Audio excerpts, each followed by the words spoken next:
We're going paperless, the general counsel announced, leaning back in his chair with a smug grin. Your system is archaic. He said it in front of the board, in front of buyers, in front of everyone whose respect I'd earned over years of quiet diligence. Archaic. That was his word for me. I didn't flinch. I simply closed my binder, tucked the signed documents inside, and let them believe I'd been made irrelevant. What they didn't know was that my archaic habit would become the noose around his neck. When I joined the company, it was nothing more than a family-owned business clawing for survival. I stayed late, learned the contracts line by line, made sure every deal was airtight. I believed in it, not because of the money, but because it meant something. Stability, continuity. Then he came, the new GC. Expensive suit, Ivy League credentials, a Rolodex full of names he liked to drop in conversation. He didn't respect the grind. He wanted shortcuts. Digital signatures, streamlined processes, loopholes dressed up as efficiency. He called me a relic. And I suppose, to him, I was. A woman with stacks of papers, insisting on wet ink originals when the world was uploading everything to clouds. But relics, I've learned, outlast trends. I noticed the betrayal before anyone else. The deal was worth $90 million, a merger dressed as a partnership. He assured the board everything was secure. The buyers, he said, had digitally executed their side. He bragged about speed, about how my method would have slowed everything down. And then the buyers made their move.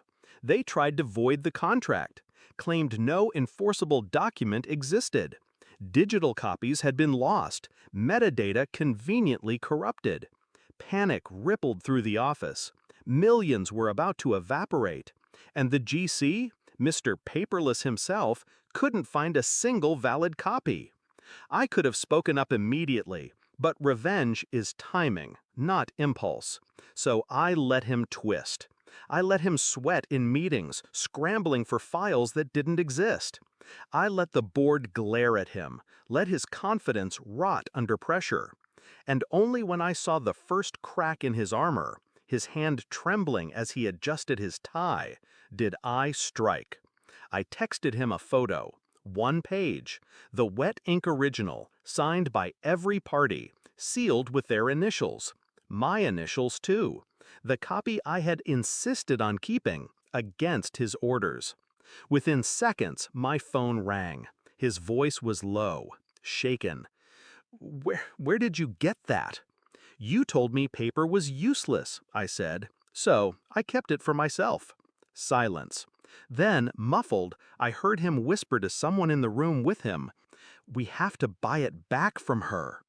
That was the moment the tables turned. For once, he was powerless. I had what he needed, and he knew I wasn't giving it for free.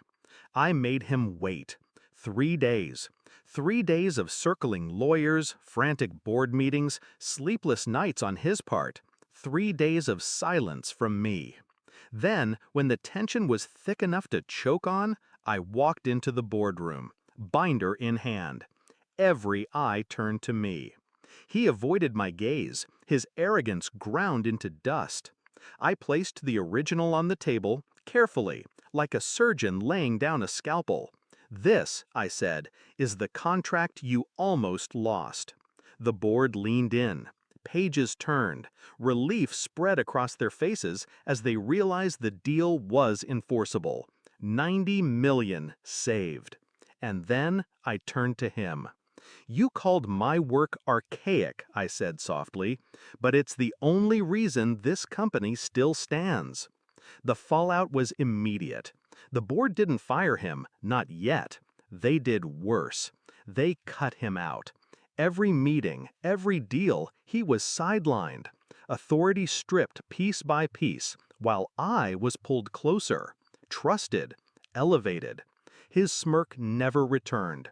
I watched him shrink day after day, reduced to a man clutching his degree while everyone remembered the woman with the ink. Do I regret it? No. Because betrayal isn't always loud. Sometimes it's a smirk, a dismissal, a man telling you you're obsolete. And revenge isn't always fire. Sometimes it's patience, precision.